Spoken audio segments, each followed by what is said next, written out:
Jaya Radha Madhava Punya Vihari.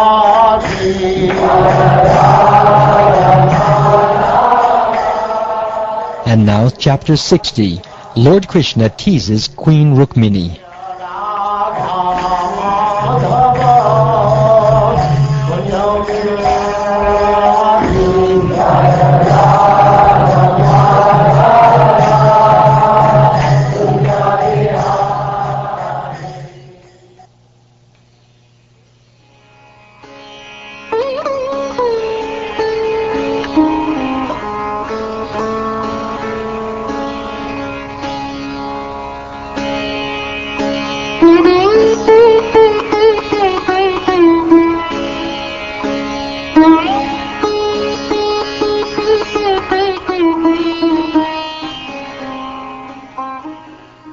Sri Badarayani said, once in the company of her maidservants, Queen Rukmini was personally serving her husband, the spiritual master of the universe, by fanning him as he relaxed on her bed.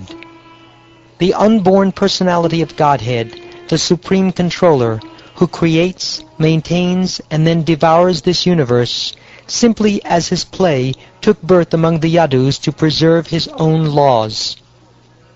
Queen Rukmini's quarters were extremely beautiful, boasting a canopy hung with brilliant strings of pearls, as well as effulgent jewels serving as lamps. Garlands of jasmine and other flowers hung here and there, attracting swarms of humming-bees, and the spotless rays of the moon shone through the holes of the lattice windows.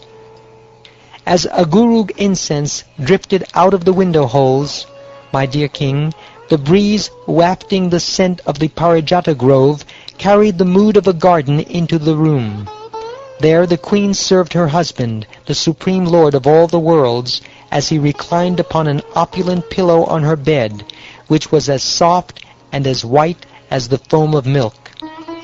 From her maidservant's hand, Goddess Rukmini took a yak hair fan with a jeweled handle, and then she began to worship her master by fanning him.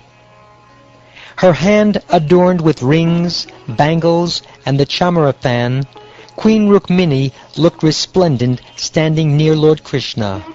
Her jeweled ankle bells tinkled, and her necklace glittered, reddened by the kumkum from her breasts, which were covered by the end of her sari. On her hips she wore a priceless belt. As he contemplated her, the goddess of fortune herself, who desires only him, Lord Krishna smiled. The Lord assumes various forms to enact his pastimes, and he was pleased that the form the goddess of fortune had assumed was just suitable for her to serve as his consort. Her charming face was adorned with curling hair, earrings, a locket on her neck, and the nectar of her bright, happy smile. The Lord then spoke to her as follows.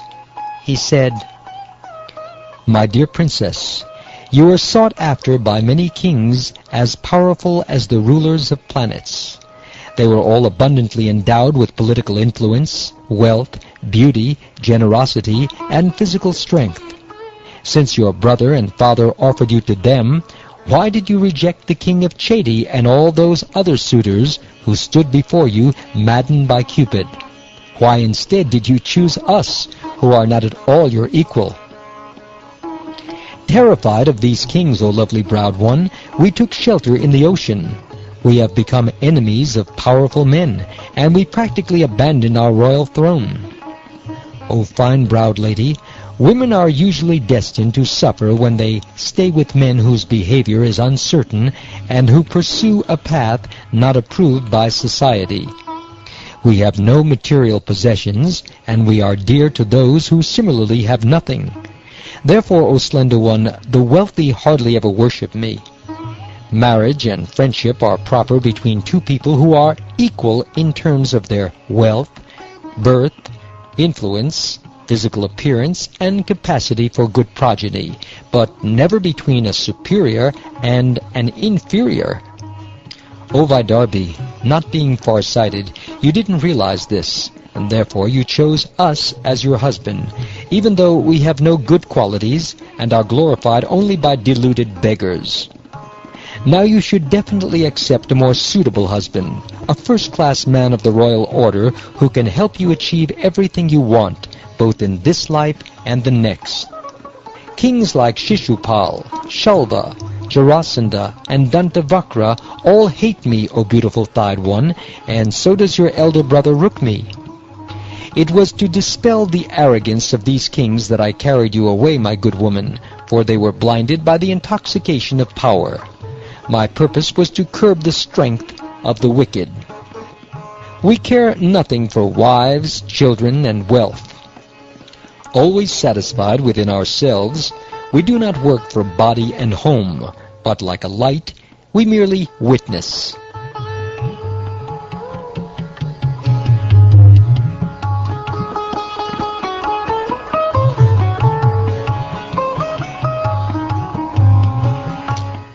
Rukmini had thought herself especially beloved by the Lord, because he never left her company.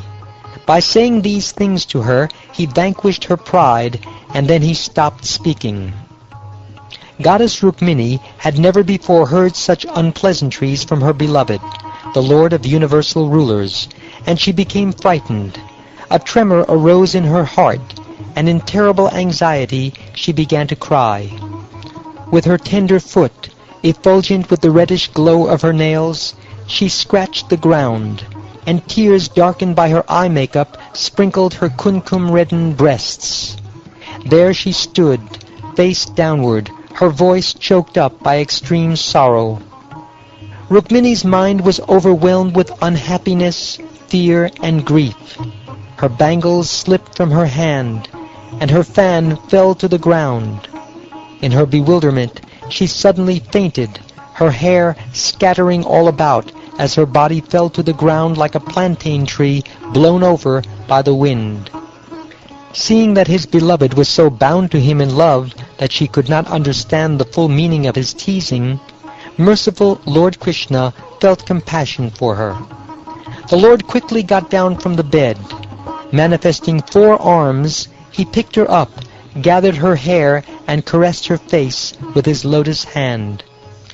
Wiping her tear-filled eyes and her breasts, which were stained by tears of grief, the Supreme Lord, the goal of his devotees, embraced his chaste wife, who desired nothing but him, O king. Expert in the art of pacification, Sri Krishna tenderly consoled pitiable Rukmini, whose mind was bewildered by his clever joking, and who did not deserve to suffer so. The Supreme Lord said, O Vaidarbhi, do not be displeased with me. I know that you are fully devoted to me. I only spoke in jest, dear lady, because I wanted to hear what you would say. I also wanted to see your face with lips trembling in loving anger, the reddish corners of your eyes throwing sidelong glances, and the line of your beautiful eyebrows knit in a frown. The greatest pleasure worldly householders can enjoy at home is to spend time joking with their beloved wives, my dear timid and temperamental one.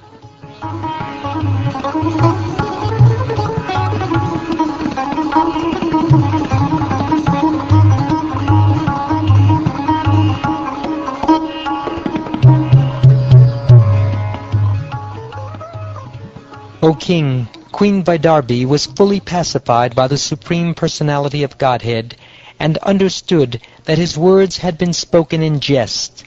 Thus she gave up her fear that her beloved would reject her.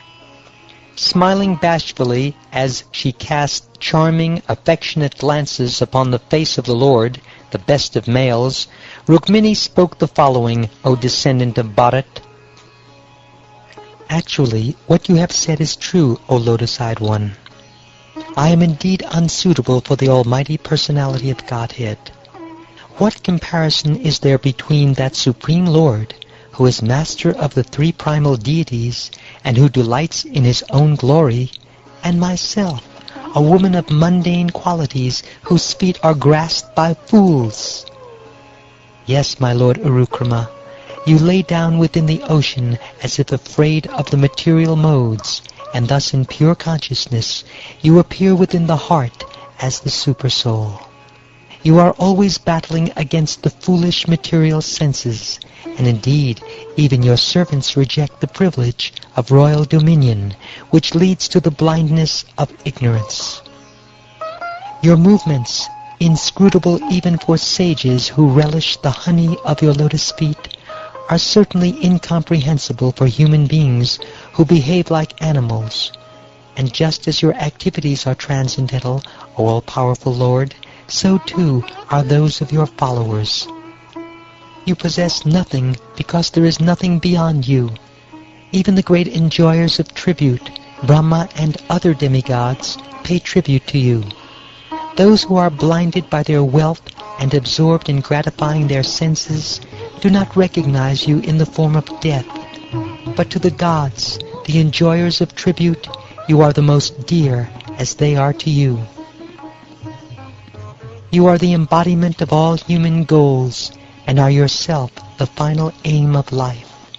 Desiring to attain you, O all-powerful Lord, intelligent persons abandon everything else.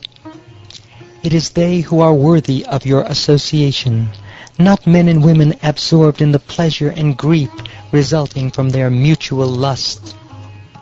Knowing that great sages who have renounced the sannyasi's danda proclaim your glories, that you are the supreme soul of all the worlds, and that you are so gracious that you give away even your own self, I chose you as my husband, rejecting Lord Brahma, Lord Shiva, and the rulers of heaven, whose aspirations are all frustrated by the force of time, which is born from your eyebrows.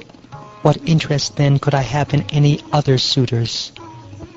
My lord, as a lion drives away lesser animals to claim his proper tribute, you drove off the assembled kings with the resounding twang of your charanga bow, and then claimed me, your fair share.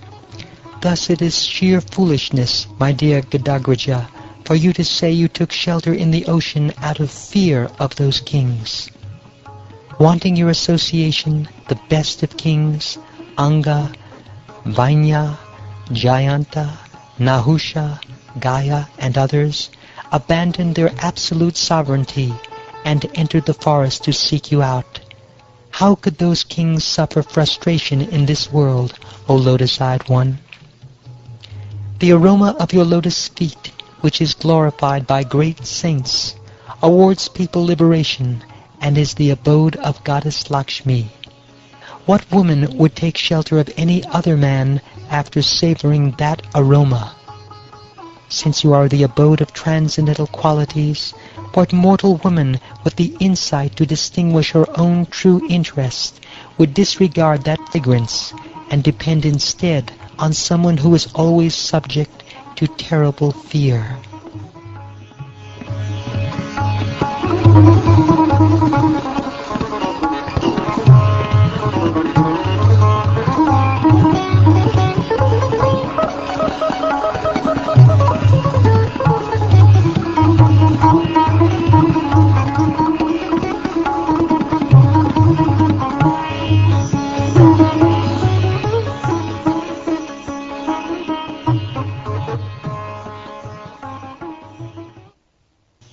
Because you are suitable for me, I have chosen you, the Master and Supreme Soul of all the worlds, who fulfill our desires in this life and the next. May your feet, which give freedom from illusion by approaching their worshipper, give shelter to me, who have been wandering from one material situation to another. O infallible Krishna, let each of the kings you named become the husband of a woman whose ears have never heard your glories, which are sung in the assemblies of Shiva and Brahma. After all, in the households of such women, these kings live like asses, oxen, dogs, cats, and slaves. A woman who fails to relish the fragrance of the honey of your lotus feet becomes totally befooled, and thus she accepts as her husband or lover a living corpse covered with skin, whiskers, nails, head hair, and body hair, and filled with flesh, bones, blood, parasites, feces, mucus, bile, and air. O lotus-eyed one, though you are satisfied within yourself, and thus rarely turn your attention toward me, please bless me with steady love for your feet. It is when you assume a predominance of passion in order to manifest the universe that you glance upon me, showing me what is indeed your greatest mercy. Actually, I don't consider your words false, Madhusudana. Quite often, an unmarried girl is attracted to a man, as in the case of Amba. The mind of a promiscuous woman always hankers for new lovers, even if she is married. An intelligent man should not keep such an unchaste wife, for if he does, he will lose his good fortune both in this life and the next. O saintly lady, O princess, we deceived you only because we wanted to hear you speak like this. Indeed, everything you said in reply to my words is most certainly true. Whatever benedictions you hope for in order to become free of material desires are ever yours, O fair and noble lady, for you are my unalloyed devotee. O sinless one, I have now seen firsthand the pure love and chaste attachment you have for your husband. Even though shaken by my words, your mind could not be pulled away from me. Although I have the power to award spiritual liberation, lusty persons worship me with penance and vows in order to get my blessings for their mundane family life. Such persons are bewildered by my illusory energy. O supreme reservoir of love, unfortunate are they who even after obtaining me, the Lord of both liberation and material riches, hanker only for material treasures. These worldly gains can be found even in hell. Since such persons are obsessed with sense gratification, hell is a fitting place for them. Fortunately, O mistress of the house, you have always rendered me faithful devotional service, which liberates one from material existence. This service is very difficult for the envious to perform, especially for a woman whose intentions are wicked, who lives only to gratify her bodily demands, and who indulges in duplicity. In all my palaces, I can find no other wife as loving as you, O most respectful one. When you were to be married, you disregarded all the kings who had assembled to seek your hand, and simply because you had heard authentic accounts concerning me, you sent a Brahmin to me with your confidential message. When your brother, who had been defeated in battle and then disfigured, was later killed during a gambling match on Aniruddha's wedding day, you felt unbearable grief, yet out of fear of losing me, you spoke not a word. By this silence you have conquered me. When you sent the messenger with your most confidential plan, and yet I delayed going to you, you began to see the whole world as void, and you wanted to quit your body, which could never have been given to anyone but me. May this greatness of yours remain with you always. I can do nothing to reciprocate except joyfully thank you for your devotion.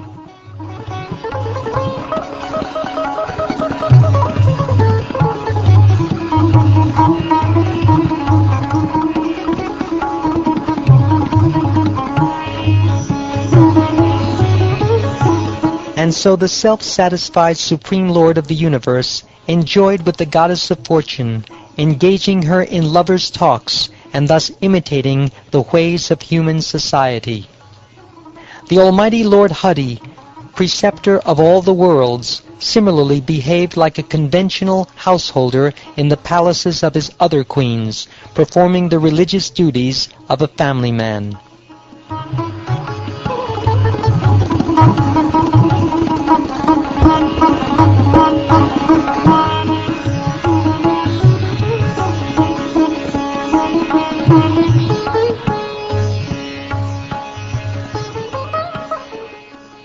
Thus ends the 60th chapter of the 10th canto of the Srimad Bhagavatam, entitled Lord Krishna Teases Queen Rukmini.